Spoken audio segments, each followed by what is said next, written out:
подписчикам и гостям моего канала. Сегодня мы говорим о механизме, посредством которого ингибиторы ангиотензин превращающего фермента могут приводить к возникновению кашля. Примерами состояний, при которых используются ингибиторы АПФ, являются артериальная гипертензия, сердечная недостаточность, диабетическая нефропатия, ишемическая болезнь сердца. Часть представителей данной группы препаратов представлена перед вами. Сухой кашель является одним из наиболее частых побочных эффектов от приема ингибиторов АПФ. Он возникает у 5-20% пациентов, которые принимают ингибитор АПФ. При этом кашель является класс-эффектом, то есть может возникнуть от приема любого препарата, относящегося к группе ингибиторов АПФ.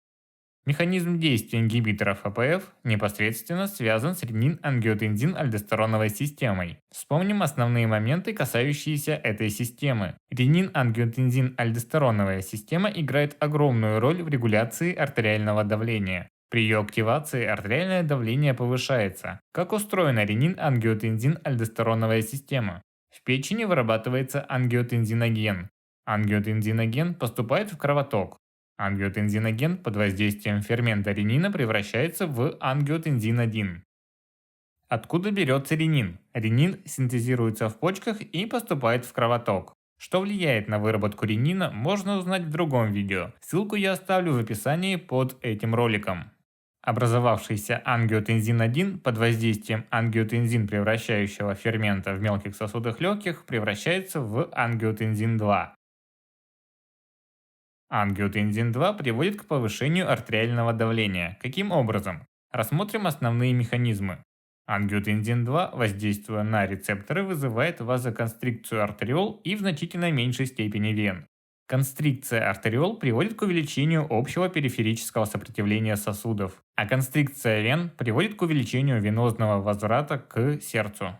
Ангиотензин-2 напрямую стимулирует реабсорбцию натрия в почках. Помимо непосредственного воздействия на почки, ангиотензин-2 также стимулирует клубочковую зону коры надпочечников, что приводит к синтезу альдостерона. Эффектом альдостерона является увеличение реабсорбции натрия и воды и повышение секреции калия в почках.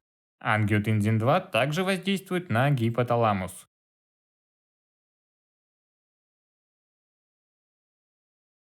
Во-первых, он активирует центр жажды, что побуждает человека пить больше жидкости, а во-вторых, стимулирует выработку антидиуретического гормона. Антидиуретический гормон, в свою очередь, стимулирует всасывание воды в дистальном канальце и собирательном протоке нефрона. Все вышеперечисленные механизмы приводят к повышению артериального давления. Подробнее о ренин-ангиотензин-альдостероновой системе можно узнать в другом видео, ссылку я оставлю в описании под этим роликом. Что делают ингибиторы АПФ? Ингибиторы АПФ за счет ингибирования ангиотензин превращающего фермента препятствуют превращению ангиотензина-1 в ангиотензин-2. Уменьшается количество ангиотензина-2. Артериальное давление снижается. Но из-за чего возникает кашель? Дело в том, что ангиотензин превращающий фермент выполняет не одну функцию. Помимо того, что ангиотензин превращающий фермент обеспечивает превращение ангиотензина-1 в ангиотензин-2, он также обеспечивает разрушение брадикинина. Что такое брадикинин? Брадикинин – это пептид, который является частью кинин-каликреиновой системы. Брадикинин участвует в процессе воспаления, приводит к расширению артериол.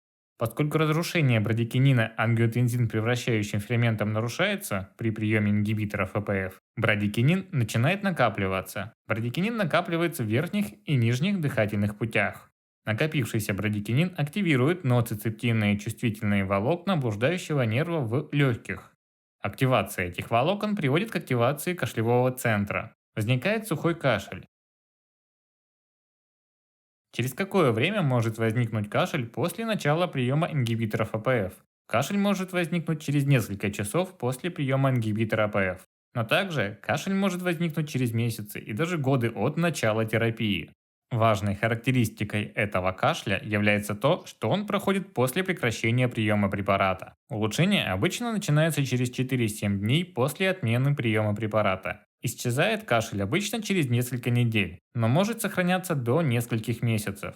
Если кашель исчезает после отмены препарата и возникает вновь после начала приема препарата, то ингибиторы АПФ являются наиболее вероятной причиной этого кашля. Пациентов, у которых развивается кашель, обусловленный ингибитором АПФ и которым необходим прием блокаторов ренин-ангиотензин-альдостероновой системы, обычно переводят на блокаторы рецепторов ангиотензина. Это еще одна группа препаратов, которые относятся к блокаторам ренин-ангиотензин-альдостероновой системы. Примеры представителей данной группы представлены перед вами. В отличие от ингибиторов АПФ, блокаторы рецепторов ангиотензина воздействуют на более поздних этапах активации ренин-ангиотензин-альдостероновой системы по сравнению с ингибиторами АПФ, но это не мешает им препятствовать действию ангиотензина-2. В то же время блокаторы рецепторов ангиотензина не оказывают влияния на ангиотензин превращающий фермент. Следовательно, не ингибируют разрушение брадикинина, а значит брадикинин не накапливается и не вызывает кашель.